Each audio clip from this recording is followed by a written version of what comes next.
Good morning, everybody. Good morning. Good morning. Today is Wednesday, November 27th, 2024, and you were in the Java Cafe. I think I look a little bright this morning because I got all this black on and the camera's like, what's up? You're bright with all that dark on. But we are here this morning. We're getting ready to check in with our mayor.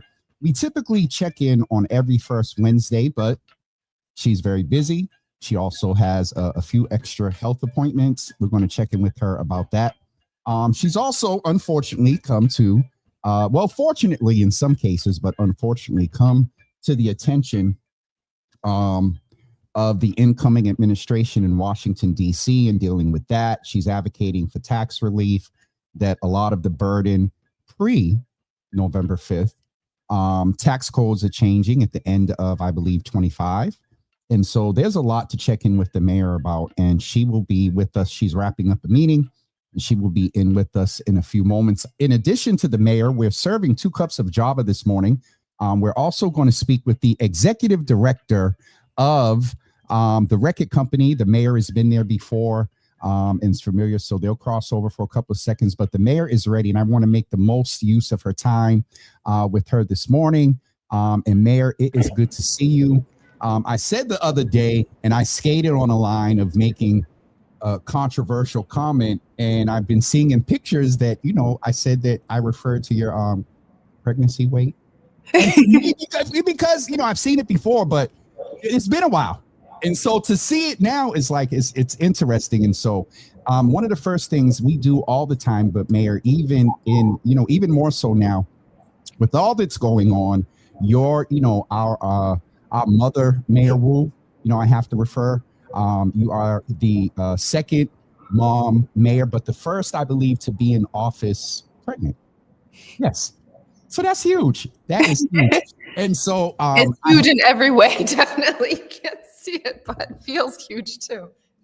Mayor, all right. We have so much, and we have to have this joy because there's so much going on. We haven't had the opportunity to chat with you since the election. And I was just reminding the audience that they haven't seen post-election. You've also come to the attention of, someone that has, a perceived potential responsibility to do some things. And so I want to ask how you're doing. And then I want to kind of jump in there first, national politics. And then, as we know, all politics are local. We'll jump into some things that were already in place, but may serve as buffers, and also talk about violence prevention, tax relief advocacy that you have been doing for months. If you remember a few months ago, we talked about the economy, and you had said something, and I said, Mayor, listening to you, are you forecasting? And so we are a little bit ahead of that. Anyway, that's the agenda for today. Mayor, how are you doing? I'm good. I'm probably 6 or 7 weeks until baby is expected, although she's already kind of showing she has a mind of her own with how active she is. So who knows when we might be officially welcoming her into the family. But, I'm definitely starting to feel it. I think any moms who have been through this, and people who love moms, whether you're the partner, the, auntie or cousin, you experience, by the end of the pregnancy, your body's basically at the point where you will do anything for it to be over in order to go through what you have to go through. And so I'm getting to that point.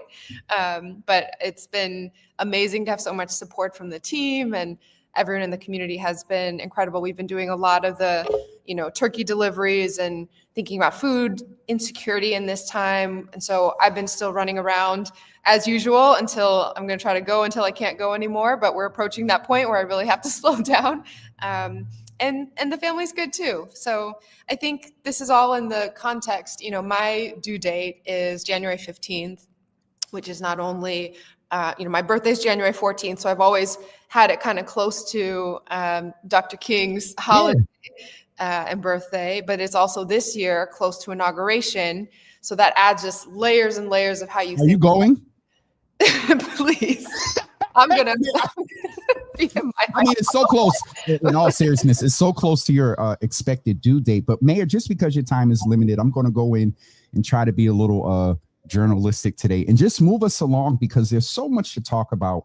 And in the context of what you're talking about, national politics, this is our first conversation. You've come to the attention of this, potential border czar. If you could speak to every migrant in Boston right now, those who are neutralized, those who parents may have not had citizenship, but they were born here. So by birthright, they're here. There is a lot of macro concern, mental health impact of what people are seeing in media and what's being reported.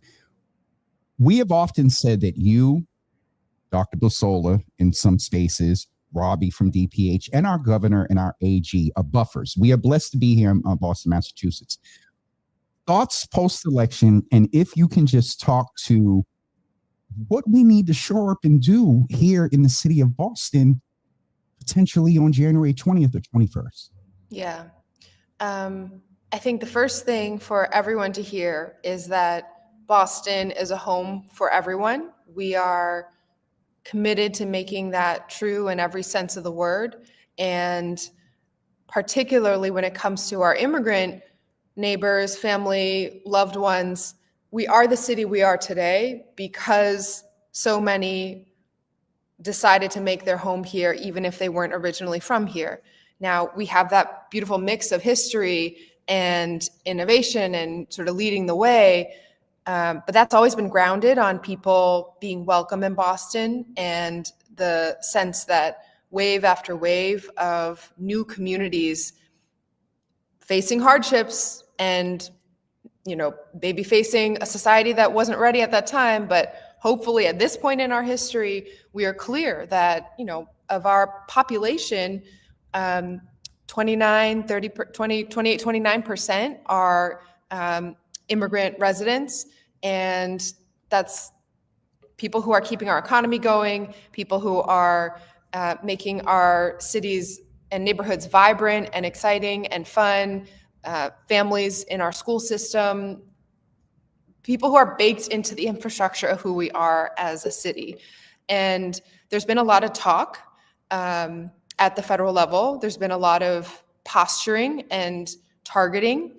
And that's been true of the campaign all the way through. I think we're waiting now to see what actually materializes, because I keep saying people at the federal level, the incoming administration, they're a little bit talking out of both sides of their mouth, because on the one hand, they keep promising and beating their chests that they're going to fulfill this campaign, pledge of mass deportation, 15 million people, 20 million people. I mean, that is at a scale where you will be ripping people out of their homes and workplaces and schools.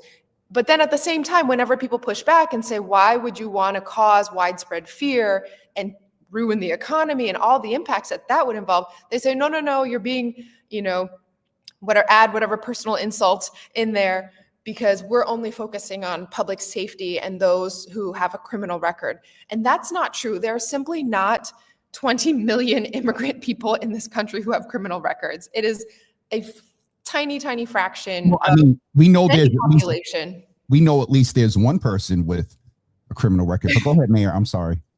And so what we're doing at the city level is we're being clear about what the lines are. For the last 10 years, we've had the Trust Act on the books.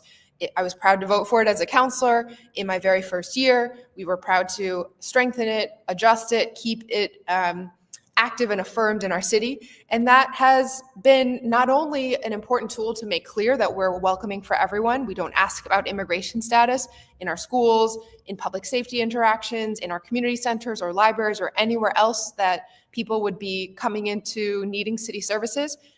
But we also know that that is what makes us safe. The Trust Act in Boston passed with the support of not just city councilors and community members, it passed with the support of Boston police and law enforcement, because the last thing you want to happen is for any community or group of people to all of a sudden not feel like they're not safe calling 911 when they need help, or reporting crimes that happen, or not taking their kids to school and just sort of retreating into the shadows. That is what would make all of us less safe. And so when the federal government or some people who are coming here and pointing to Boston as a place that they say is, threatening public safety, we know what we're doing when it comes to public safety. Commissioner Cox knows what he's doing, and we're very clear about the policies we have on the books. We follow the laws, we protect our residents, and I'm not going to say that we have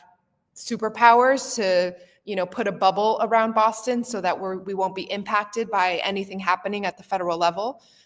Elections have consequences, and the federal government has certain jurisdiction over certain parts, but the parts that we were elected to have jurisdiction over, we are going to use how our residents deserve and expect us to.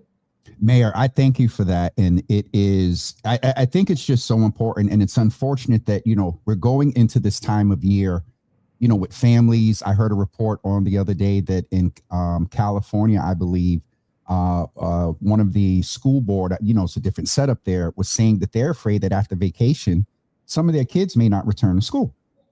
So based on that point, Mayor, one quick thing, and we'll close out this point, and we're going to talk about, affordable housing, because that is something that kind of came up as a topic in this forced migration thing. But can I say one last thing on this? Because I think this is a really good time to make sure people also know what kind of either outright misinformation or misleading information to watch out for and expect. So some of the most recent back and forth has had national folks talking about Boston and saying, our Trust Act is so unsafe because look at this list. And they've been giving these 3 examples of arrests that were made for violent crimes that happened with individuals who also happen to be undocumented immigrants. Now, when you look at the details of that, first of all 3 were hours away from Boston. They were in Massachusetts. They call it, within the umbrella of Boston immigration or whatever, but 2.5 hours away, and then targeting, that's just a small point. The second point is that when it comes to individuals who have committed violent crimes, there is no question that our police department is going to work with whatever resources at the city, state, or federal level to make sure that there's justice done and there's accountability. And so, what Commissioner Cox has been very clear about with me and with the department is that we know the places where we don't get dragged into immigration enforcement. That is for civil immigration detainers, things that are not about violence or criminal records, et cetera. And in the places where crime has been committed, we pursue accountability regardless of immigration status. It's often the smaller communities, for example, the ones not in Boston or farther away, where they need to lean on federal immigration officials as law enforcement resources because they're under-resourced in their own departments. We have what we need. We are putting it towards what our community members want.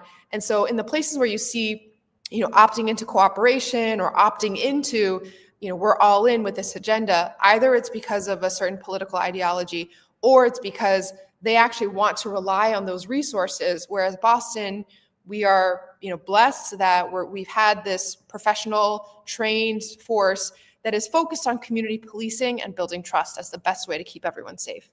Mayor, thank you for that, because, there's an adage or scripture that says, in all that getting, get an understanding. And we know that, unfortunately, misinformation was a big part, of the campaign. I want to get ready to also talk about affordable housing. There's been a lot that you and Sheila and others have done. I just want to also name, there was an incident where a viewer had reached out to me, and I emailed Sheila, Kareem, a couple of other folks, me, I sent off an email, and they responded, and the rest, Dina, remember, Dina Marshall, Marie Marshall, it was her daughter, and she told us the other day that they took care of it. And so, Mayor, transitioning from this, the protecting our migrant brothers and sisters, whether forced here, I just want to name that if you go back, 2 summers ago, some of these Republican-led states were a little, I think, intentional about you know what I'm saying? Mhm. And therefore it led to this supposed reason of why the election turned out the way it did. Mayor, I'm going to ask something that's very real that came up in my mind right now, but I know you can speak to it. In the migration thing and affordable housing, correlating both of those together. There are people, veterans, folks who are in the country who have needed services for years, fought for the country, paid taxes. And then there were those who were forced here or came here due to things going on in their home countries. They had perceived to be this thing that those that have been here, vets, those who have served, and this isn't so much in a municipal control. Affordable housing came up as a part of that. And so if you could speak to sort of the population that felt a little bit slighted, and then go into the affordable housing and how that's potentially attempting to cover everyone. I just had that thought when you were talking about migrant, when you said that some cities or in some times past weren't ready. And that is some of the stuff I've seen on social media. So if you could speak to that, affordable housing, we'll go into tax relief. And then I want to hear your thoughts as we're in this week of intentional gratitude. We need to make sure we end on a good note. Is your piano in there? Yes. No, I'm messing. Go ahead, Mayor. So the migration. So I think, I mean, we've seen throughout history that anytime people feel like the pie is shrinking, that's when we get pitted against each other, right? When it feels like there's not enough to go around, whether it's because food prices are skyrocketing or times are tough coming out of the pandemic, or just there's not enough housing in Boston and everything is so expensive, then it really puts a light on who is getting the limited opportunity, and it can feel like it's one or the other. And I think in this case, we've had a housing crunch for a very long time in Boston. It started 40 years ago when the federal government decided to stop funding affordable housing down to states and cities. And since then, it's become harder and harder to keep up. We have 10,000 units about of Boston Housing Authority homes, publicly subsidized housing. Many of them were paid for initially through the federal government when they were in the business of thinking about how to keep people warm and housed. But since they completely pulled out of that, basically, a lot of those units have been falling into disrepair, and then it's now on the city to even try to maintain what we had, much less catch up to what we need. So there are tens of thousands of families on the wait list for that housing. And we know that it's been painful for many to have the sense that now, there are people who might be jumping the line because they are just arriving in the city and having free food and shelter and access. And it can be hard to explain sometimes that sometimes there are different streams of money. So it's not like federal going to this, it would go to that instead. It's coming from the federal government for this purpose.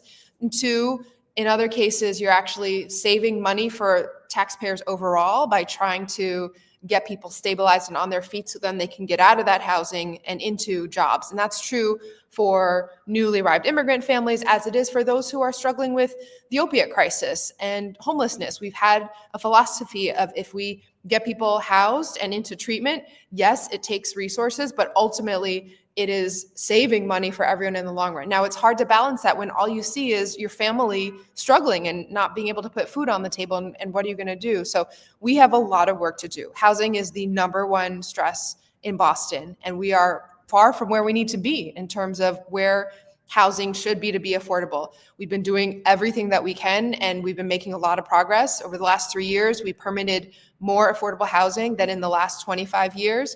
We're now 5 years ahead of schedule in terms of what's called the Acquisition Opportunity Program, which is getting apartments that were at market rate where people were at risk of being evicted and then keeping them permanently affordable. We hit that goal 5 years ahead of when we were planning, and so now we're able to do even more. We've had record home ownership programs and hundreds of families being able to get settled and put their roots down, but it's going to take a whole lot more. And so we, regardless of what's happening at every level of government, we're still pushing hard to find the places where we can partner and create more housing and make it more affordable. Mayor, thank you for that. And I got to say, you did, correlate the both of those well. And it is, I often say that we can, walk and chew gum at the same time, meaning that, because of my service, I know that there are certain streams of funding. There's federal legislation that the governor's forced to do because they can't. And so I think that that's why conversations like this, you being willing to come in monthly to sort of break these things down in sort of a layman's terms, there are jurisdictions, there's municipal, county, state, and federal, and streams of funding. So anyway, you talked about, doing that. So through taxes, if folks aren't stabilized through other means, that money by emergency, if we don't use the federal and state money to stabilize and whatnot, then eventually the impact of that winds up demonstrating itself more in the municipality, presumably. And let me just put this disclaimer out there. This conversation is not disparaging of any of our migrant brothers and sisters who were forced here in Boston or in the country, or forced here through circumstance. So I just want to say that. But tax relief is something that you're working on. We had to adjust some things today to make sure that you can go ahead and advocate further for tax relief, Mayor. Where are we? I know that, due to, I think it's the home petition rule, there's some things that you can and can't do, and then you're subject to cooperation from our friends at the state level. I'll frame it like that for you purposely. Mayor, tax relief. This has been almost a year-long journey at this point. Months ago, where you said something about the economy and commercial and resident, and you said early that you didn't want the residents to absorb as much of a percentage of the hike in comparison with. Go ahead, man. Yeah, and it's, I can go on to my whole soapbox about why this is so important. And as we were just talking about, housing is the number one concern. And so we cannot let people have, whether it's a 28%, 30% tax hike from their quarterly bills. It's just devastating. And seniors have reminded me, this is also the time of the year. The next bill comes in January, right when heating bills start to go up and other costs start to go up as well. So we have a solution. It was the same one that was put in place 20 years ago by Mayor Menino as a temporary measure when there was a similar kind of adjustment in the larger economy. It worked great. It phased out. Things went back to the usual tax system. And that's what we've been asking for. It's been many, many months of conversations. And I some people are saying, why did you start so late? Why is it at the last minute? We started as soon as we knew that there was a challenge and that we would be sure after the last set of tax bills went out that this was the moment where we needed to ask for this temporary legislation.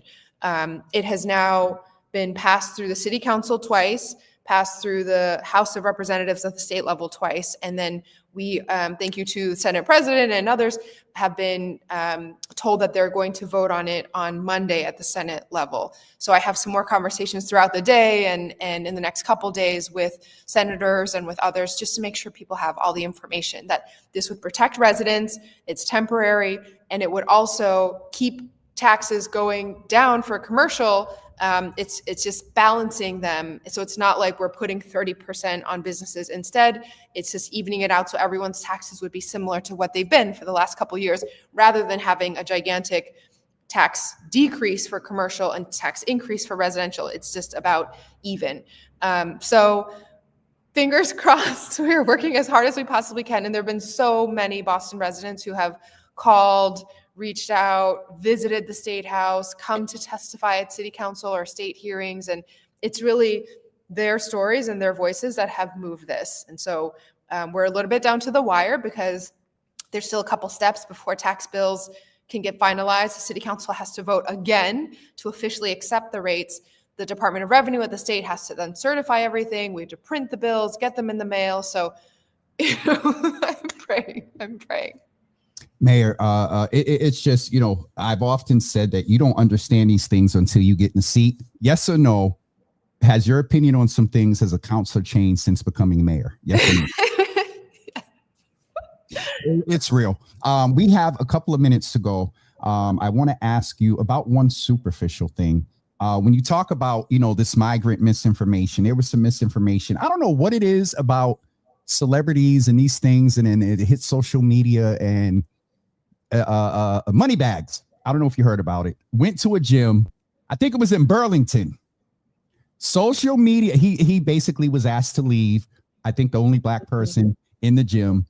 And when you're out from out of town, if you come anywhere within 2.5 miles of Boston, it's Boston. It's Boston, yeah. And so I don't even know if you heard about it, but no, and that's why is if it had happened in Boston, I would have heard about it like that. But good point. But I go to, Burlington has the big Asian grocery store. I'm there. I've been there before. But not to the gym. Mayor, I did not. I mean, you did not.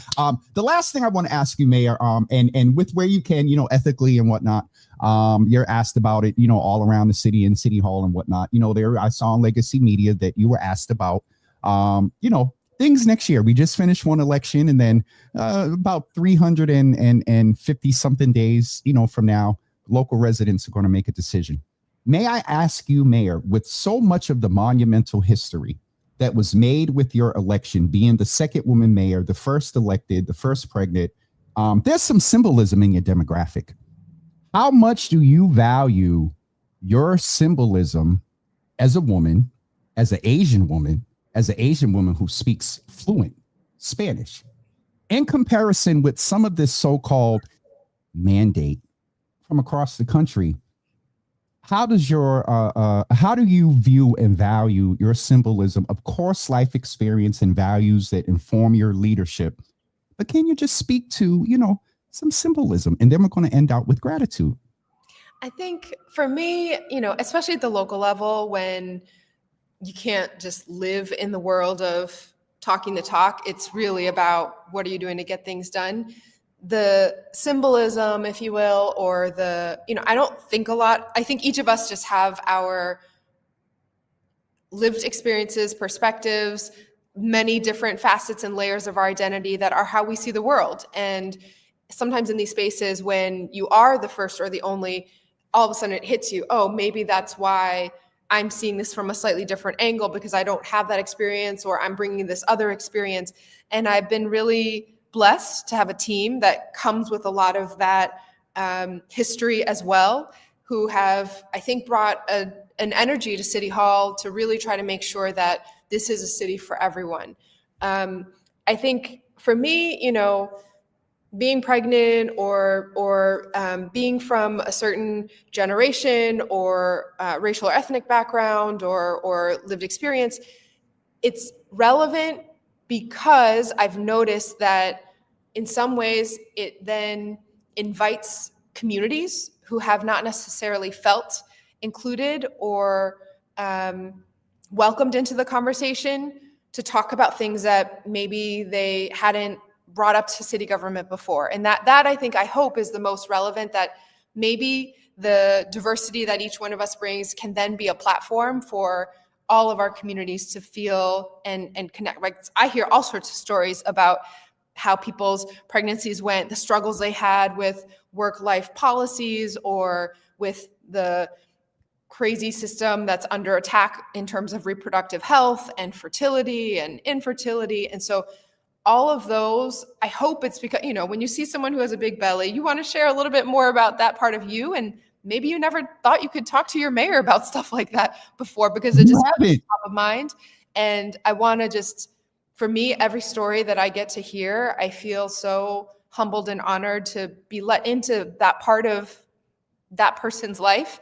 And it sticks with me that I want to try to make sure we're doing something about those stories that often don't get told and are important, because a whole lot of people are experiencing that, and we can do something about it at the local level. So I think that's why representation matters. Is it's not about that one person being, a box checked or the first or the only, or, now we collected them all or whatever.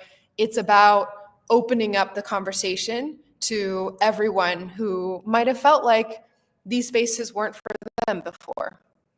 And Mayor, thank you for that, because I have some commentary and I'll keep to myself. We were expecting a guest to come in, but I just saw the message. I was like, I'll talk with you until I get the message. All right, Mayor, got to go. Mayor, thank you. Last 30 seconds, gratitude. Thanksgiving. Are you cooking? So we're not traveling because the doctor's like, you cannot go anywhere.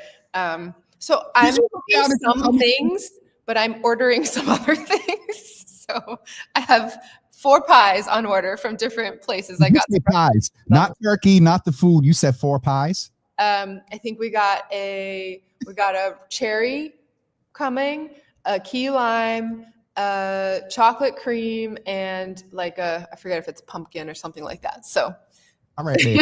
I'm eating for 2. Listen, you're eating for 2. Congratulations on this, girl. You know, we have the boys. You are scheduled to come back for the holidays before, Christmas. And so we'll save that greeting then. Last thing, why are you grateful this morning, Mayor? I'm grateful to be in a city where no matter what's happening, people are going to take care of each other and they're going to fight for their neighbors and their family and their community.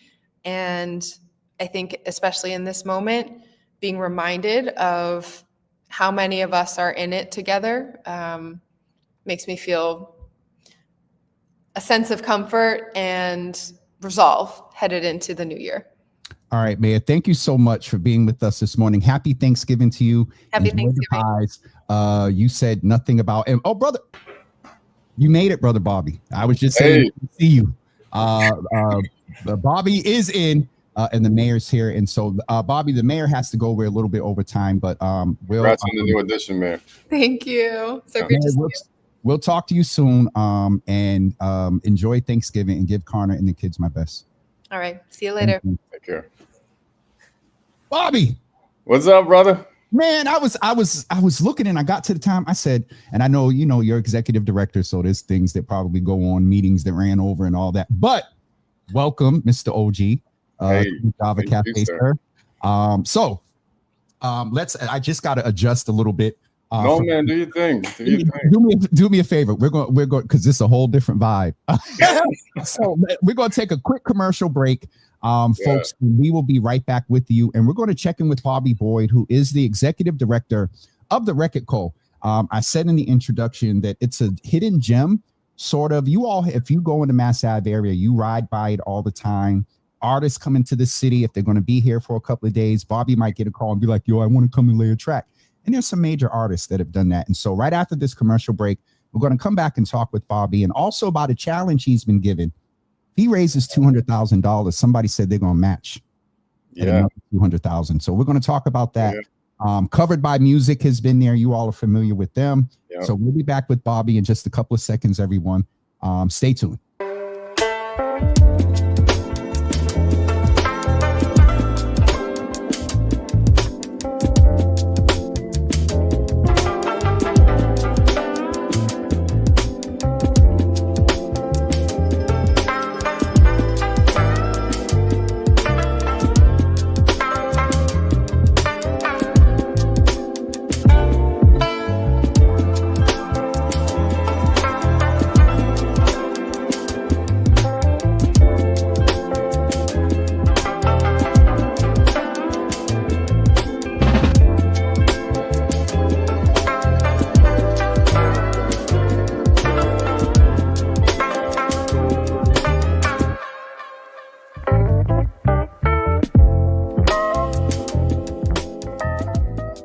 For the innovators, the dreamers, the risk takers, independent workers who keep our neighborhoods thriving, Connector Care from the Massachusetts Health Connector has plans for every lifestyle and budget. Having access to affordable healthcare is for everyone in our community. Connector Care plans help more people save on healthcare that covers all their needs. Find out if you qualify for Connector Care. Visit mahealthconnector.org or call 1-877-MA-ENROLL.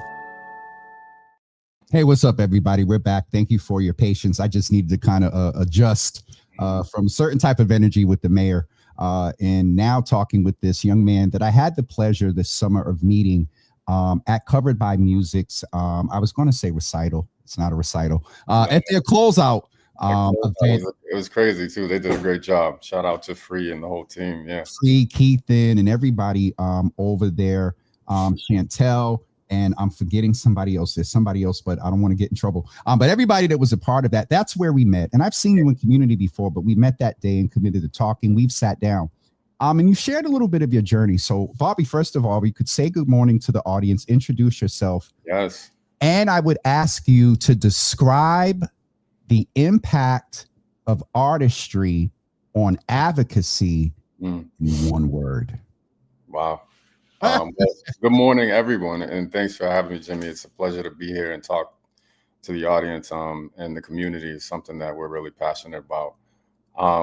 Just a little bit about my background. I'm born and raised in the city, Orange Line, Red Line train, South End, Dorchester. So I've been here pretty much my whole life, and music was kind of a savior for me. So this transition into the ED role at the Record Co. is kind of full circle for me, coming from this community. But trying to sum up things in one word is pretty difficult. For me, the advocacy work that we're doing, we just feel that we're so committed to trying to, really be a part of the creative economy in the city. We understand that the creative economy adds quite a bit to our overall GDP in the city. It creates over 130,000+ jobs. But there is a massive displacement. I think some of the things that you guys are talking about with the mayor about the housing crisis, that's also affecting the creative community, where there's a lot of musicians that are being displaced on a regular basis. So how the Record Co. kind of helps with that is our space at 960 Mass Ave, which is 12,500 square feet roughly, has a bunch of recording studios, high quality recording studios, rehearsal spaces, podcast rooms, different disciplines all use the space. But it's extremely affordable. We're a nonprofit. We've been around since 2010. And we have in that space roughly about 1,500 users a month that come in and use that space, professional, not so professional, so different levels of professional musicians, a lot of Berkeley students, New England Conservatory students.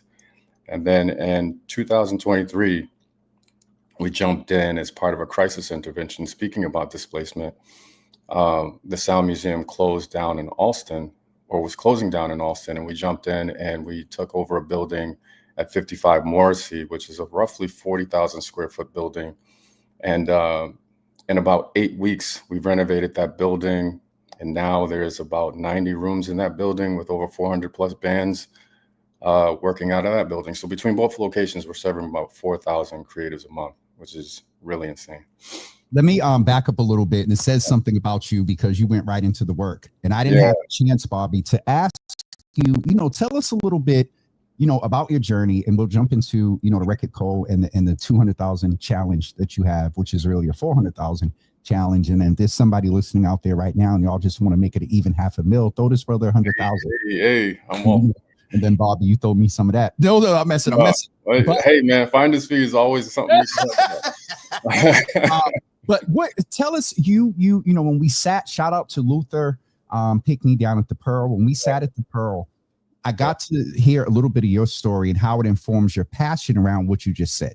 And your investment there, it's a job, but tell us about your journey. Like how did you get to this point of executive director in a recording studio that's a nonprofit that, I think you said that works with the well-known and not so well-known. Yes. And so who is Bobby leading up to this role of ED in such a great nonprofit?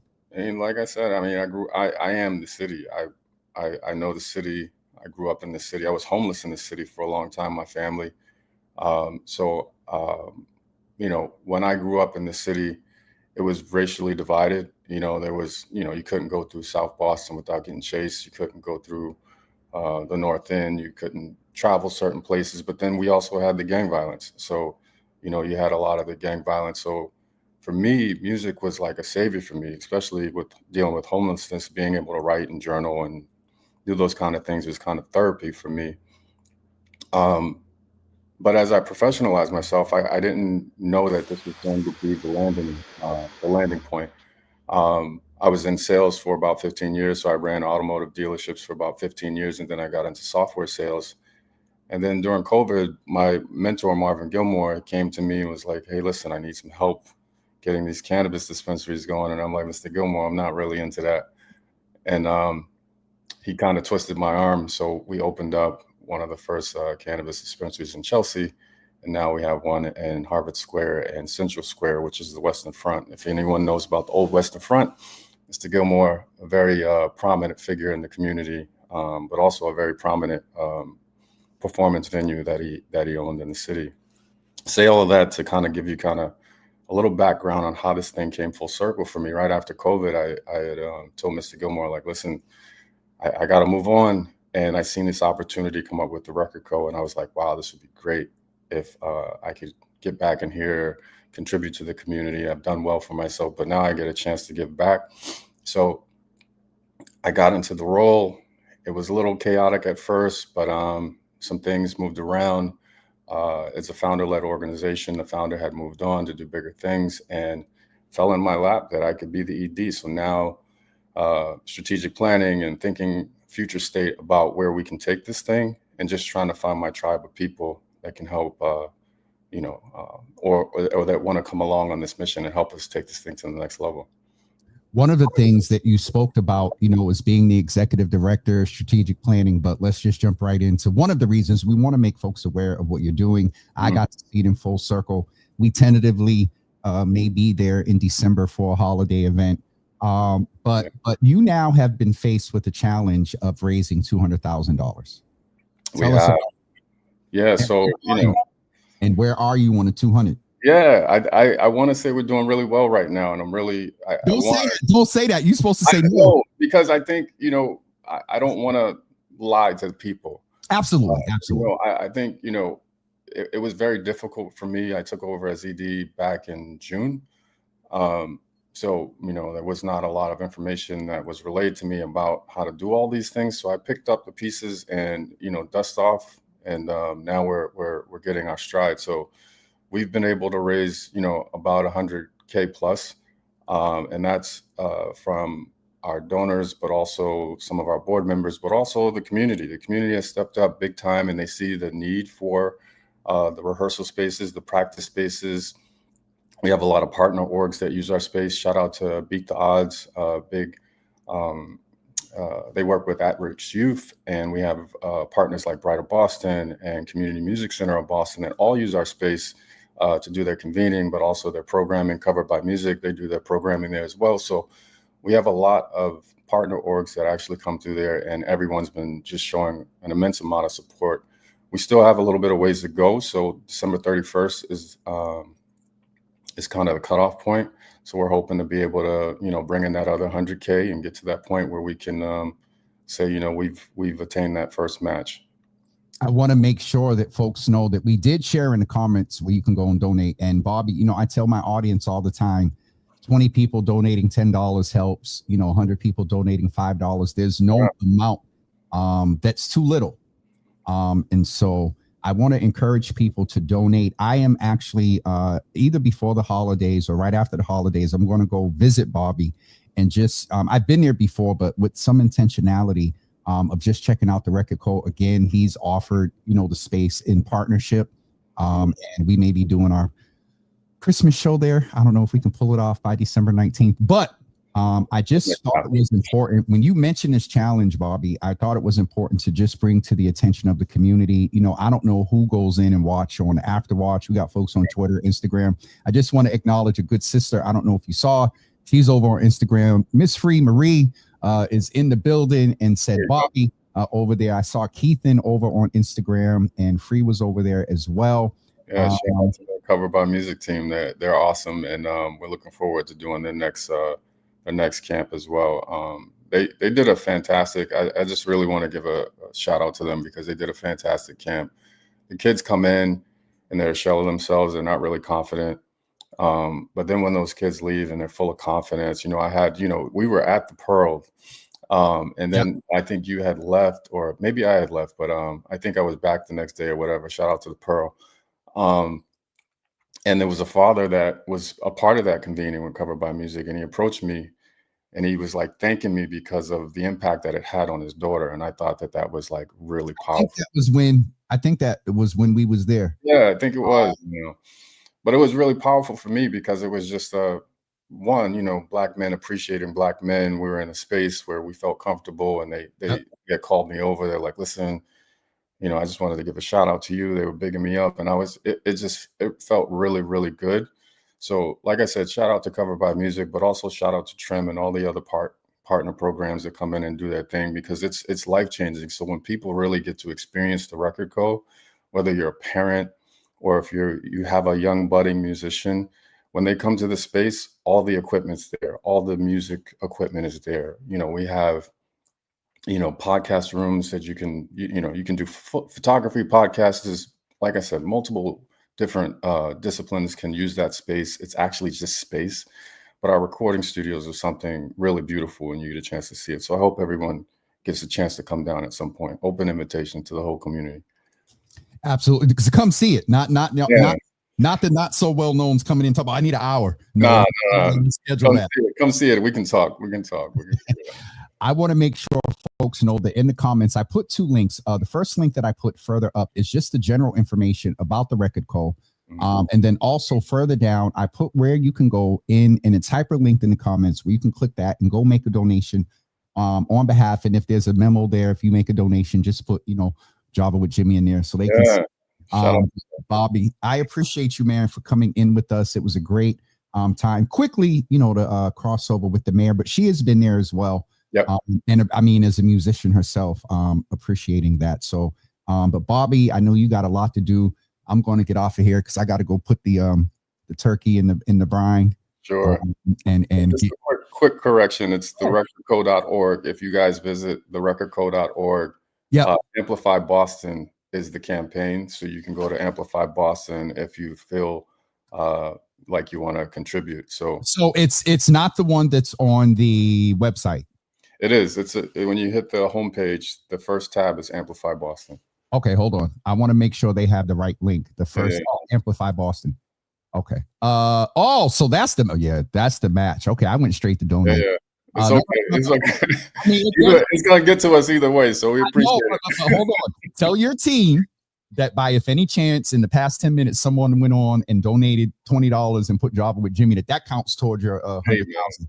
That's not the general. Here's the one for the campaign, everybody. This is the link that you want to make the donation to support Bobby and the program getting to 200,000, so they can get that match from that entity or person. So Bobby, thank you, man. I will follow up about the 19th. If you were to ask me right now, it's yours. It's yours. So you figure out the logistics. We'll make the rest happen. That's the problem. I appreciate you, man. I'll take you up on that additional visit to the Pearl.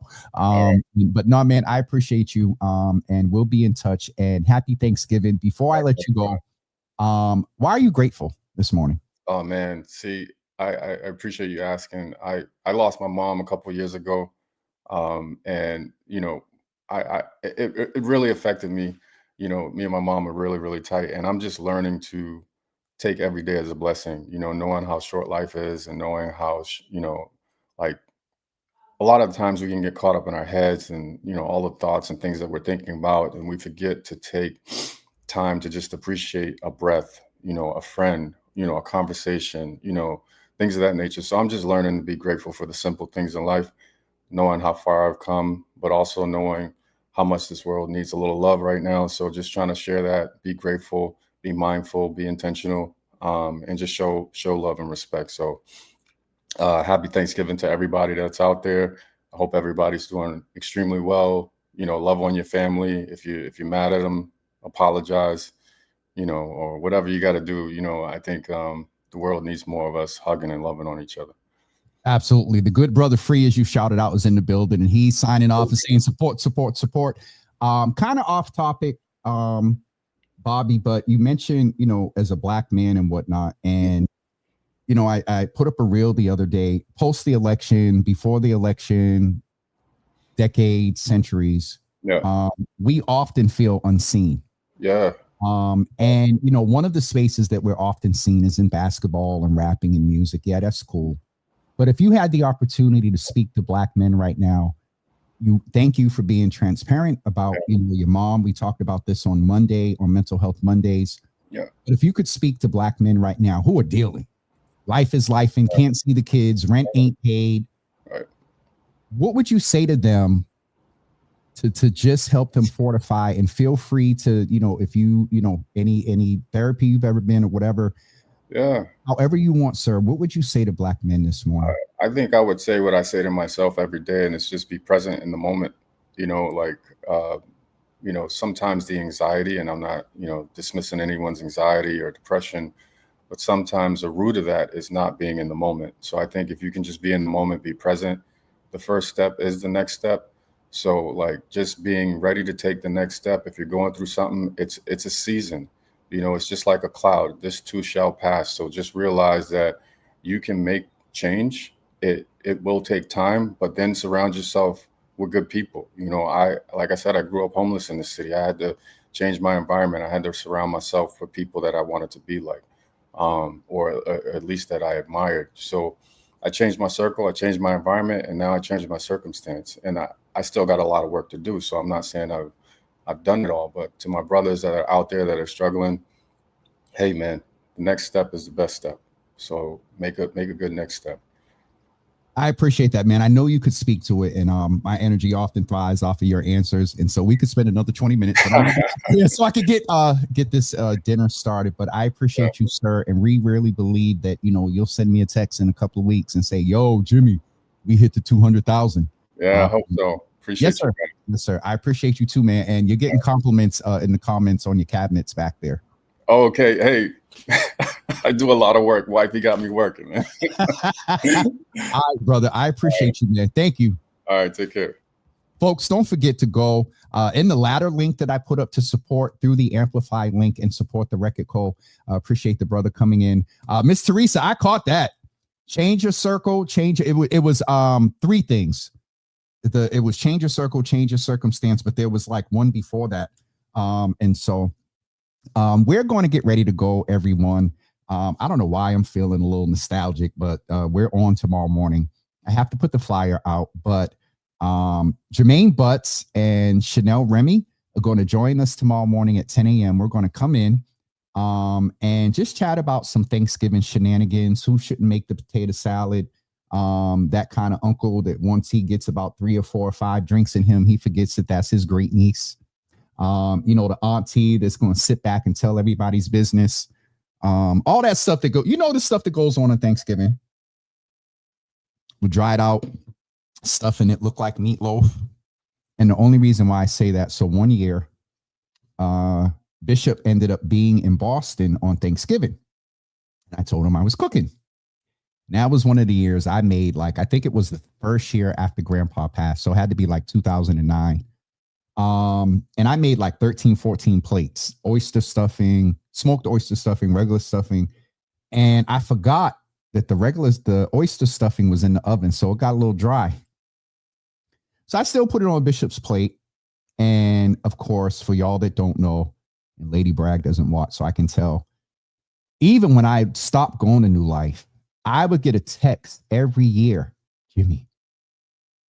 He was calling me Jimmy before there was a Java. Jimmy, are you making chitlins? It would either be save him some or, freeze him for when he's coming back up to Boston. So this particular year, I put everything on his plate. And so I had talked to him, or we were talking about the food, and he was like, that meatloaf was good. I said, Bishop, I didn't make any meatloaf. He said, no, the meatloaf, the little rectangle cut of thing that had gravy on it, that wasn't meatloaf. I said, no, Bishop, that was stuffing. He just looked at me, and if y'all know Bishop, he didn't want to say nothing, so he just did this. So anyway, we're going to talk about that and Thanksgiving, Miss Teresa, whatever. The drunk cousins who get in an argue and fight. Anyone who doesn't, Belinda said, she does this a lot. Anyone who doesn't have anywhere to go, please direct message me. I have a plate for you. Also, Michelle is saying, dear Java with Jimmy fam, given the multiple members of the Java fam are navigating through loss of loved ones, I encourage everyone to be thoroughly thoroughly embrace spending, everyone to thoroughly embrace spending quality time with your family and friends. Shalom and blessings, infinite love.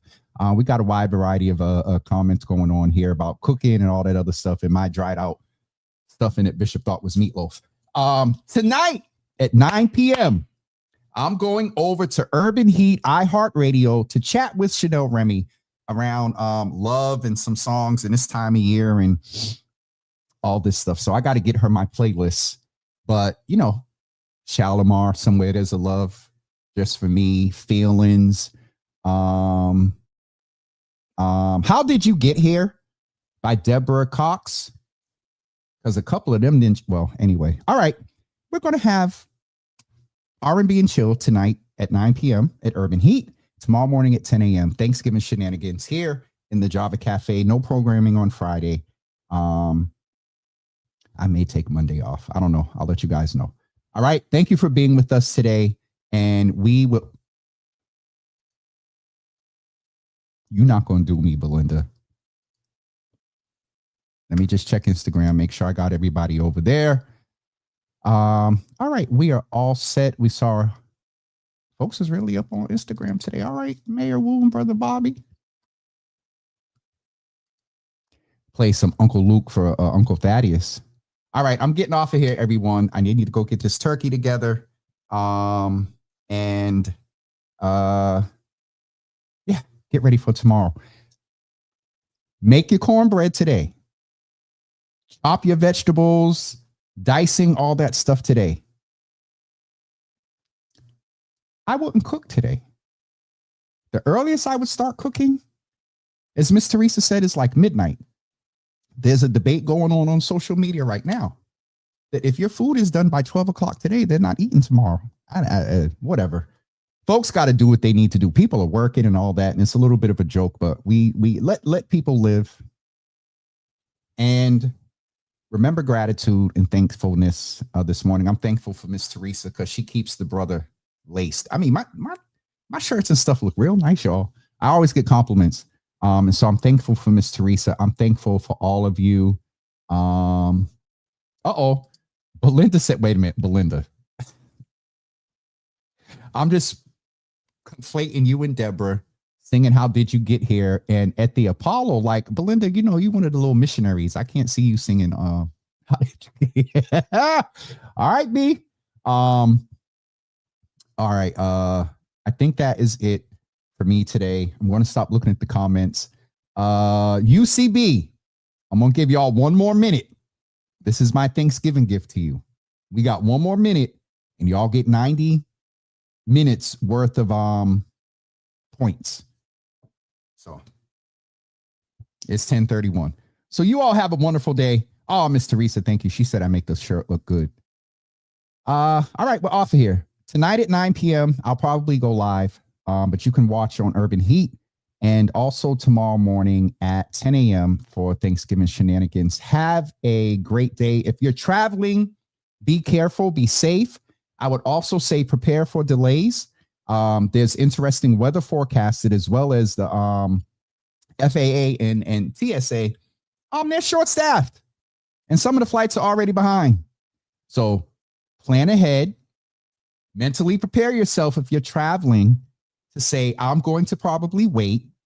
I'm probably going to be delayed. And if you do that, that helps your mental health during this time of thankfulness. So you can be intentional about your gratitude. All right.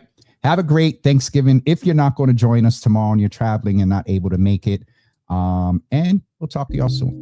Peace, everyone.